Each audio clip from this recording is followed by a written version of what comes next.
Hey guys, what's going on? It's Austin. Welcome back to the channel. And today we are doing the Theta Squad Grey Republic commentary. This is where me and my buddy Matt, aka Brickto Studios. How you doing, man? How's it going? He is the mastermind behind the CGI, and he also voiced as Officer Rennick here in this film. So really excited to have him on board for the commentary. So basically what we're going to be doing is going through the film, essentially kind of like play by play, kind of explaining, what's happening. Kind of we'll dive into more of a story. So before we start playing the film, what you're probably watching right now is some of the deleted footage that I am having in here a little bit for the intro, and then we'll get into the full film. But a lot of comments. I don't want to address this right away because we probably won't have time to talk about it during the actual film. But a lot of comments are saying, like, this is super dark. The Republic would never do something like this. And I talked to Matt about this previously, not only during production, but especially during post-production as we were getting ready to, or as I was getting ready to upload the film and share it with everyone at Brick Fair. Like would this be something the Republic would actually do? And I came to the conclusion of yes. And I'll let Matt expand on it a little more because he knows more about lore than me when it comes to this stuff. But I'll start the ball rolling and saying, okay, so the CIS or the Separatists are systems, seceding from the Galactic Republic. So if you think about it in that way, the entire galaxy, if you will, that's in the Republic, was all one base at some point. So the same people who are in the Republic, obviously pre-Separatist Alliance, are also part of the Separatist Alliance. So the idea that one side is morally better than the other, granted it's because they have Dooku there, I guess that kind of gives the edge of like, okay, the Sith align themselves with the Separatist Alliance, which would probably, perpetuate that feeling of Separatists are being the bad guys. But the Republic wants the exact same thing that the Separatists does, or the Separatists do. So I don't know if there's a better way to clean that up, Matt, at all.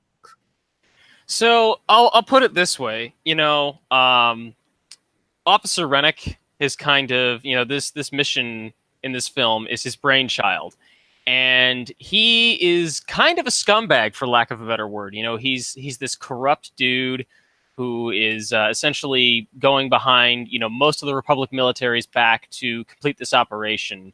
And essentially, we like to think of the Republic as the good guys, much in the same way that, throughout history, we've viewed, a lot of the victors as the good guys. History is written by the victors. So in this particular case, even the good guys are capable of doing bad stuff every now and then because, these are, not just humans, obviously, but, beings who make up this Republic and its military apparatus. And, human beings are capable of doing, evil and corrupt things. So that's essentially what's happening here. And you see this play out. And, you see that, usually this type of person finds people who will go along with this. And he has an army of unquestionably loyal clone troopers at his disposal. This is kind of more along the lines of, Revenge of the Sith style clone troopers, really emotionless, as opposed to, the more personality-driven ones from the Clone Wars. And of course, you have your Grey Jedi, Chera Madani, who is also willing to go along with this because she believes that winning the war at all costs is the primary goal here. Yeah, you sum that up well. So I hope that answers the question of like, oh, why would the Republic do something like this? Like they're all fighting for the same thing, which is to win the war. So and obviously, like I feel like it's kind of important to mention this, but like people like like the 501st, Squad 42, Gareth Pugh's squad, like they're on the front lines, along like with Delta Squad. They're what you would call like the poster boys of the Galactic Republic. So obviously they're going to be doing the things that aren't going to be visible to the public. And I don't want to get into things for the next episode, but me and Matt have already started kind of workshopping the story for that and how that's going to play out. And it's going to be just as dark of a film, if not darker. And I, again, don't want to go into it really anymore because we're still in the early stage of that film. But Matt, let's go ahead and play the film. This first scene was filmed multiple times. Nothing too big to take away here. I really wanted to set up the initial conflict like right off the bat, where Rennick and the Separatist officer are trying to convince Prime Minister Julo to join either side. And I didn't want to make the film super long. So I decided to just kind of start the film at the end of the conversation, at the end of like the negotiations, if you will. So moving into this CGI though, right here, won't pause it here. But this is one of my favorite scenes that Matt did. Was one of the first he had ever did.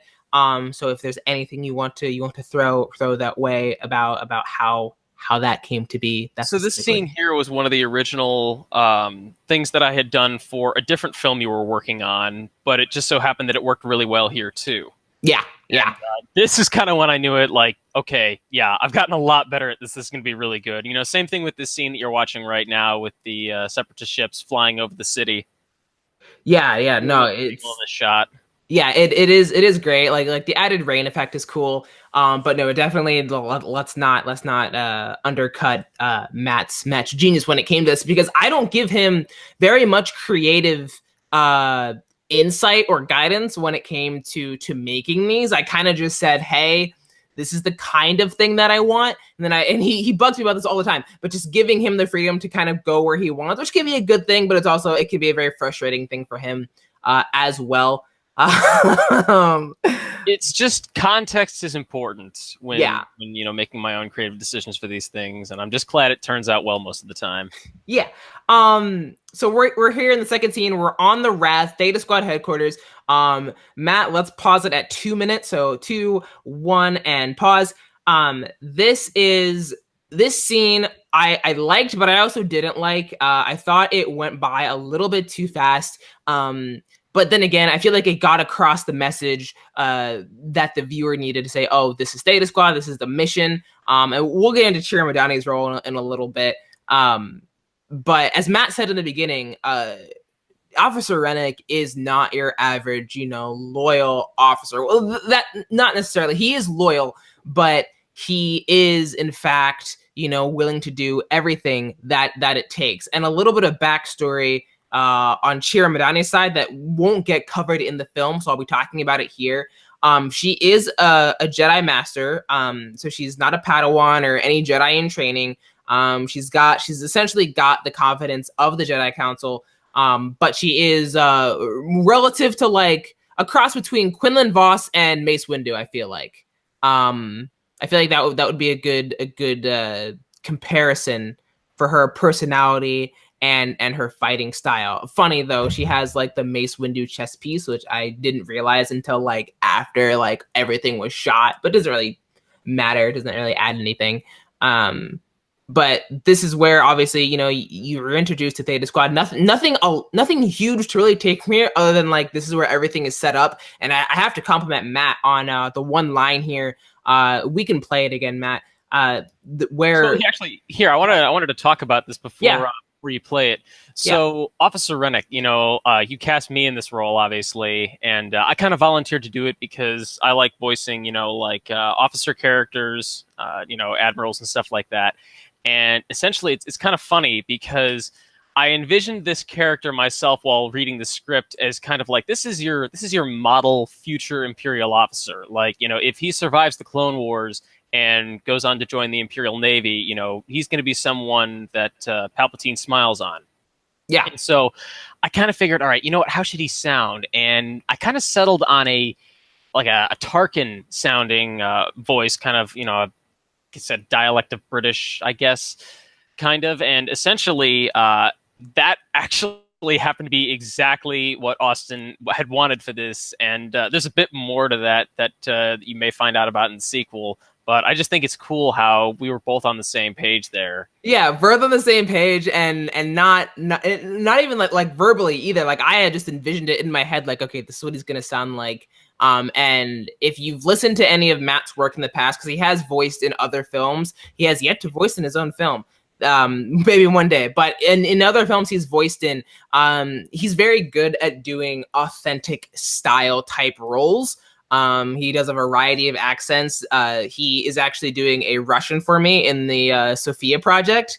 And that, I think that's probably my favorite voice you've done so far for me. Very, very well done.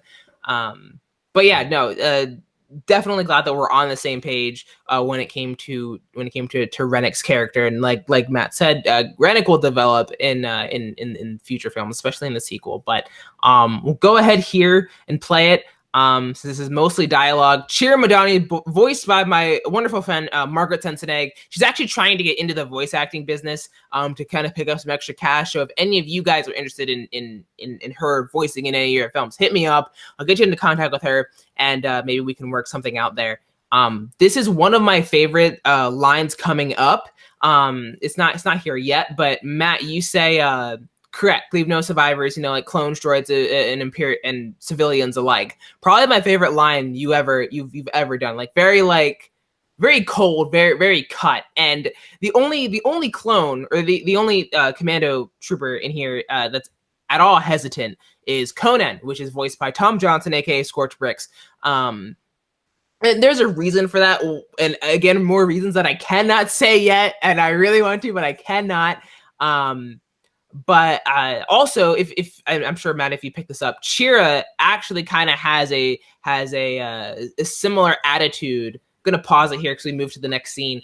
Kind of has a similar attitude towards or as Rennick has, because they are going to have kind of like this dynamic duo in the second film, and obviously kind of have the same chemistry there in the first film, was just being somewhat cold individuals, as you said, a perfect hand of the Emperor kind of thing for Palpatine, at least in Rennick's case. And I wanted Chira to have that same kind of feel. It was hard to do, honestly, especially when you're working with like a female role like that. I sat down with Margaret. She came over. She did 3 takes of all her lines. So she didn't have like a lot of lines, but we went through 3 takes of it, and each time it was getting better and better. But like trying to come across as like not a snob, but not like you're Ahsoka Tano or Barriss Offee, if you will. But I did get a lot of good feedback on that. But we can play it now. Matt, this is just the preparation scene for getting ready to descend on Bonadan, as the name of the planet. I didn't much like this scene. This was one of the last scenes shot before the film was released.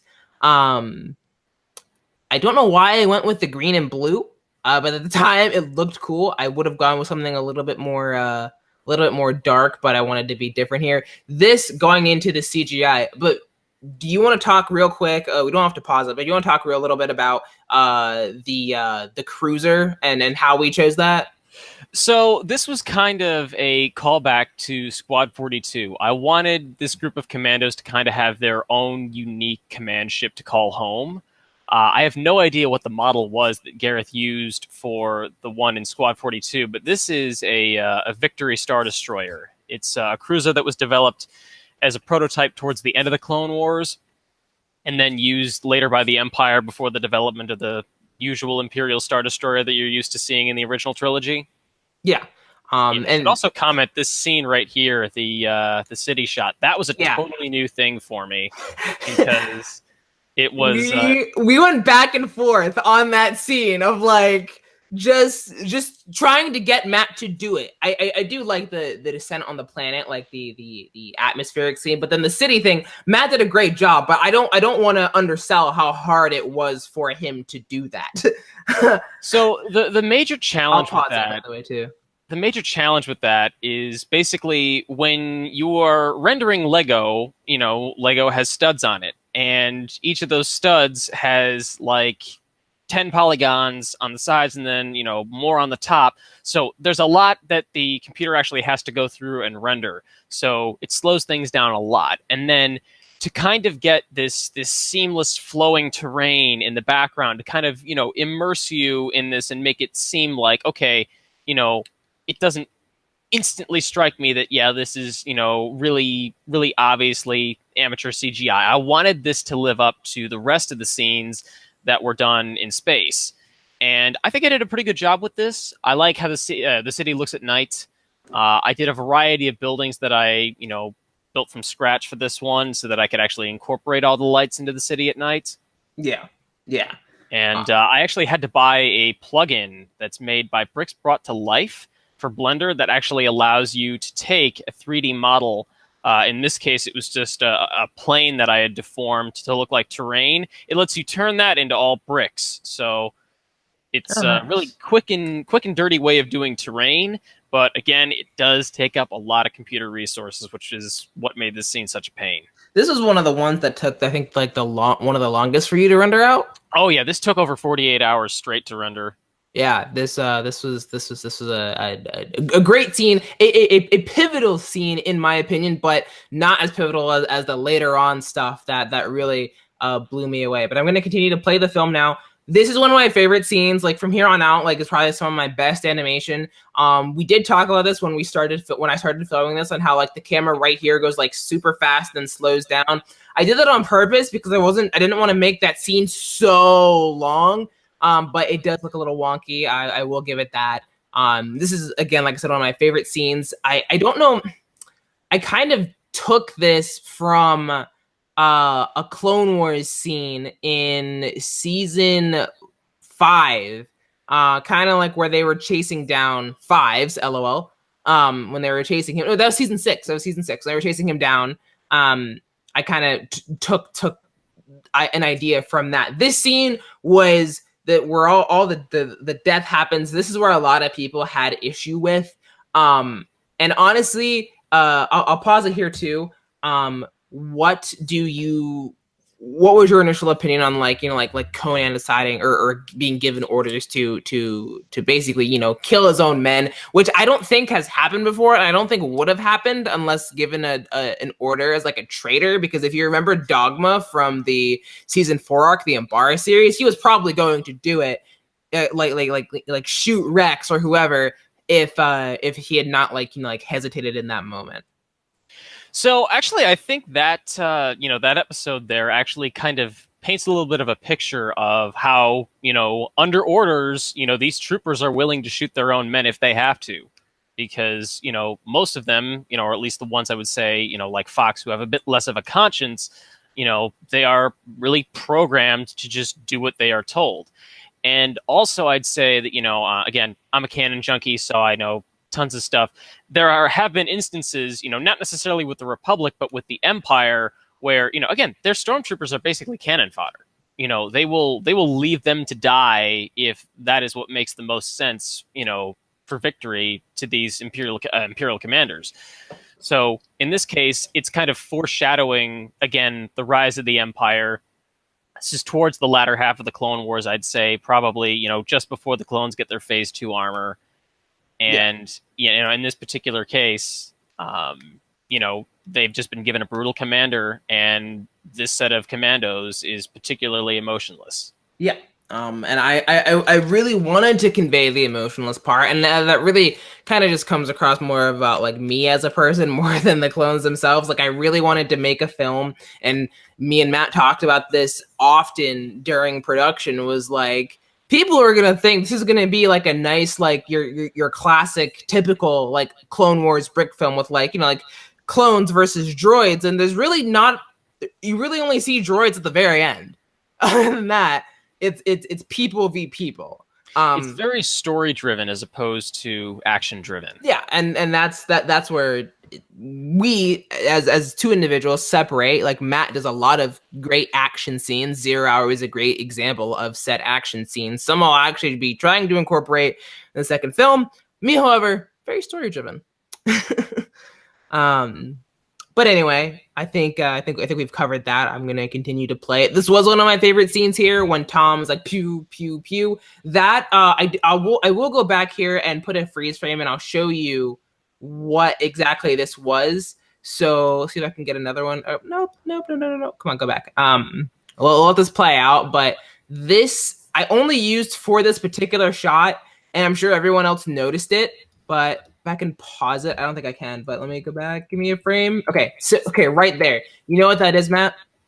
That That looks like a brick stuff light. It is. It's a brick stuff light. as like the muzzle flash. That was literally experimental. It was so I was like maybe this would work instead of trying to do any kind of like lighting on the helmet in post. And I actually really liked how it came out. That's what I used. I just put in I put in the light there for a second, and see right on Conan's helmet the red and the blue. Those are from the Philips Hue lights above me. This scene, nothing much to go on here. The upcoming scene, like with Edge right here, like the slide and pan to the atmospheric generator, I really liked. I if you've been following my films for the past year, you know I love to do pool focus. So that is whenever I can do that, I can. Was not a fan of this scene, however, at all. Like I was so over this scene after the first shot. Like right here specifically, like trying to animate this dialogue, I was not having a good time with, mainly because if you're filming dialogue for so long, it kind of just gets annoying.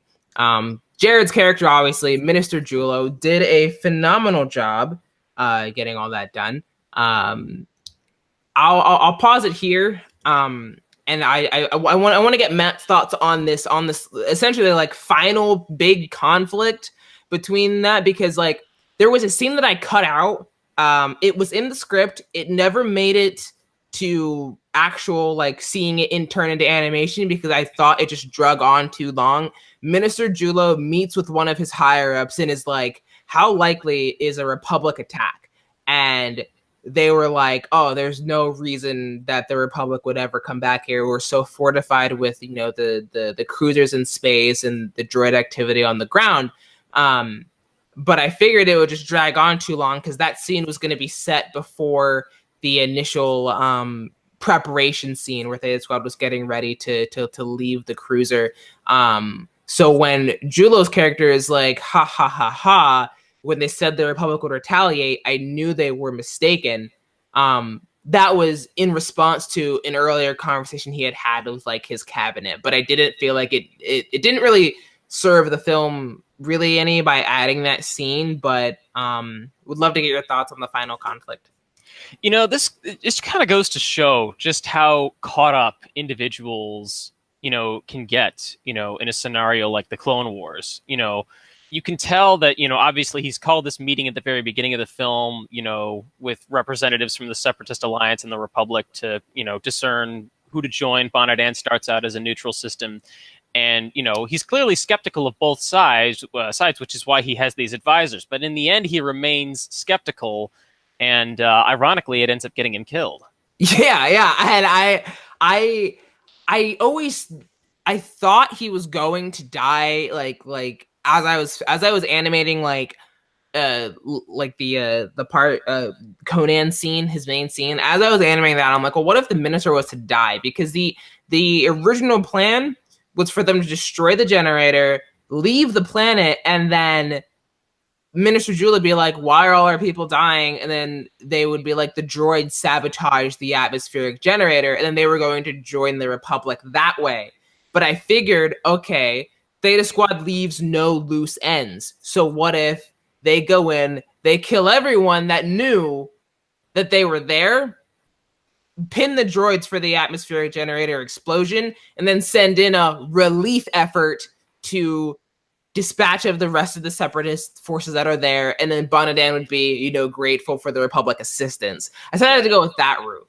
It's kind of like some of the Mandalore arcs from the Clone Wars, where you've got Sidious as the Chancellor, with Dooku on the other side, basically playing both sides, trying to get Mandalore to come down on the side of the Republic so that when the war ends, Palpatine will have control over Mandalore. And you see that kind of play out in Rebels later on. And basically he sets up this whole thing with, Maul and his criminal syndicate taking over the planet so that the Republic has to send in a release force. And that's what you end up seeing, hopefully, in these Clone Wars episodes that are to come. Oh, yeah. I'm only going to start on how excited I am for the Clone Wars, but I'll keep playing it now. This is one of my favorite scenes where they just are exchanging words. This scene had more lines originally, but I decided to cut them out a little bit because it would have made the dialogue super long. the pumping of plasma. Oh, people are actually commenting on how his death was super slow. I won't pause it because it's not important, but I purposely slowed it down for dramatic effect. I don't know how hard it was to see that, but favorite scenes coming up. Everyone's dying. I'll let Matt talk about this a little bit. I'll pause it now because there was a lot of discussion going into this particular sequence. So you paused it at the perfect time for discussion of this because this was probably, one of, if not the most controversial shots in the film. And that's because you can actually see a little infant off to the side on the bottom right. And, that's the thing. War is brutal. And when things like this happen, typically no one is spared. And it really is showing the brutality that can occur as a result of things kind of starting to spiral out of control like this. There's obviously not enough oversight happening, and that's why Rennick is getting away with this. Yeah.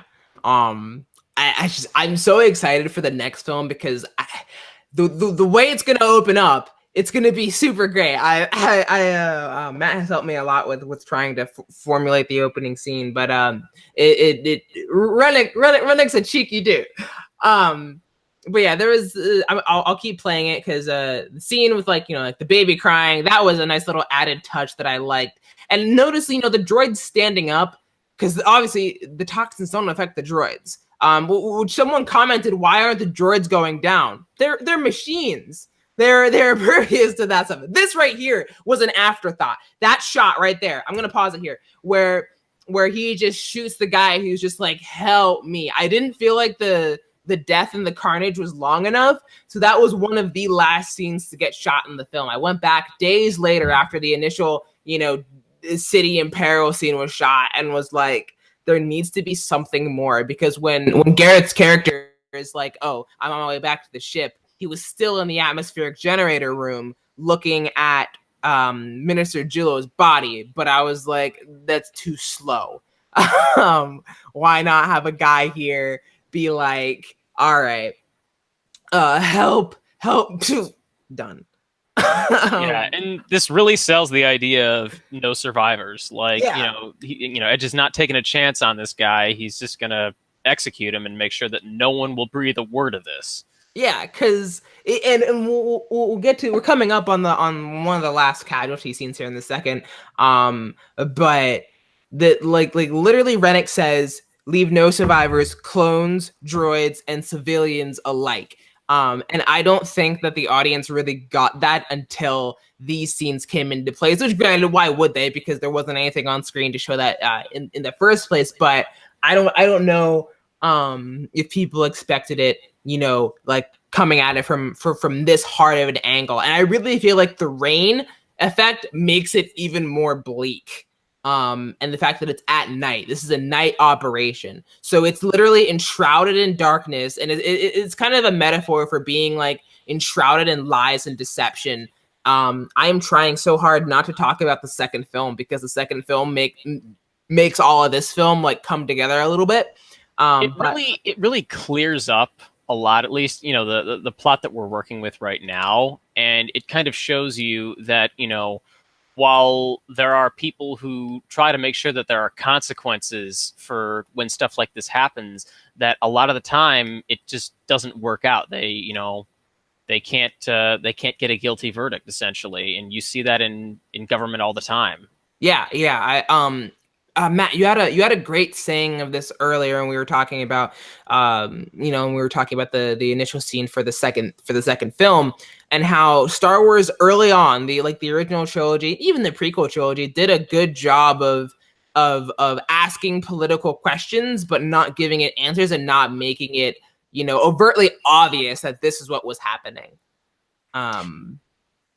Exactly. It kind of leaves it up to you, to speculate on, what could be done to prevent this sort of thing. Because, again, what the sequel will tell you is why Rennick and his troopers are able to get away with this stuff. Yeah.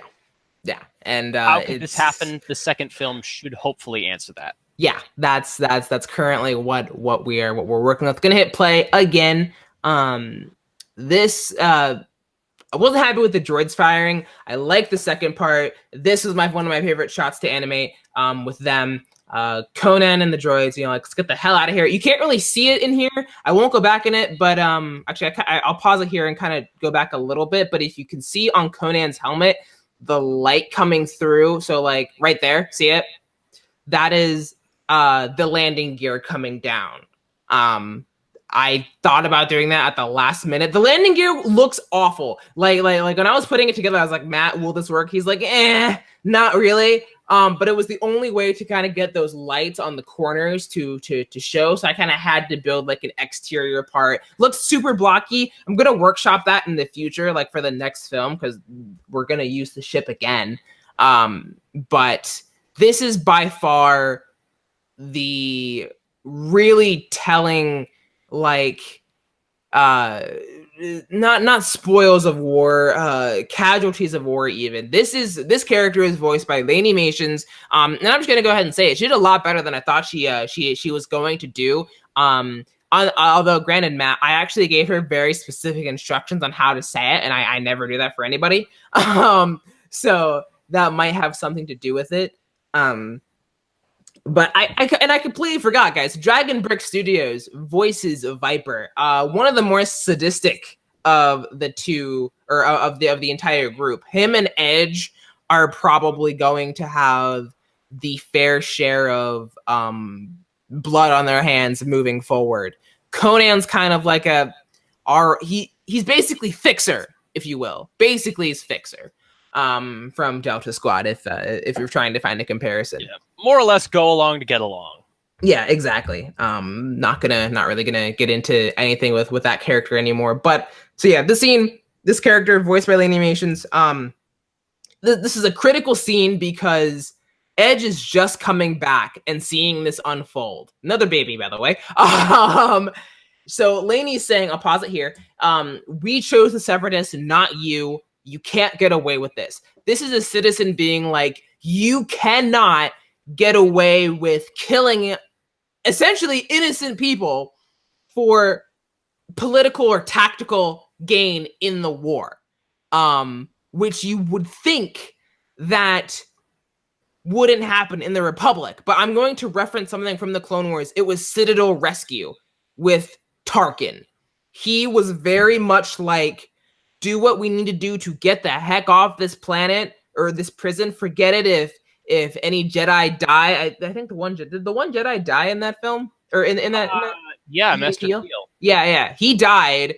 Echo died. We won't talk about that. But and other clone troopers that were there died. Mostly because Tarkin was like, no, follow me, listen to me, do this or else, kind of the attitude. And I'm only bringing that up because it just shows that, like, innocent people, whether they be troops or civilians or whatever, sometimes they don't have to die, but they die because of the actions and choices made by other people. Yeah, and one more time, I think it's important to point out, the Confederacy of Independent Systems exists for a reason. They seceded from the Republic because they saw the Republic as corrupt, really. And this is really kind of the epitome of what that looks like. So, they had every right to go with their gut on this one. And yeah. They just weren't prepared for the fallout. No, not at all. So I'll keep playing it. This is one of my favorite scenes, especially like this pool focus right here where he's saying, yeah, we will. Looks over at Edge. Edge is just like, yeah, do it.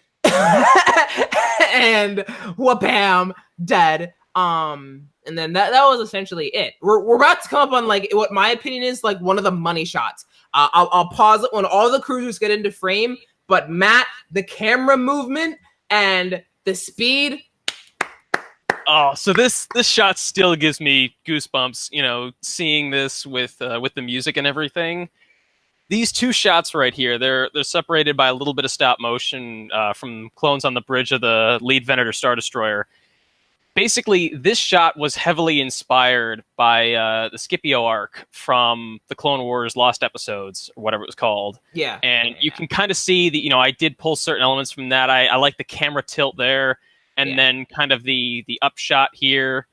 My only regret was that in the final version, the right turbo laser sounds did not get included for the Venator. I wanted to hear something a bit more punchy, full salvo. I feel like if I was ever to make a director's cut, I would do it. And we talked about why that wasn't there. I did pause it, by the way. Only because audio wise, it did not sound good in headphones. And I know a lot of people listen to this, like watch these either on their phones. Sometimes they have headphones on, and it didn't sound right. So hopefully we can find something to get it cleaned up. Matt did send me a new library, which I regrettably should have looked into it more before releasing the film, but we'll have that cleaned up next time. But this is one of my favorite shots that Matt's ever done, just because the camera movement, I have to say, is probably my favorite part. Great tempo, followed the ships like very well. The planet in the background, like wonderful, hitting play now. And the lasers I did in After Effects.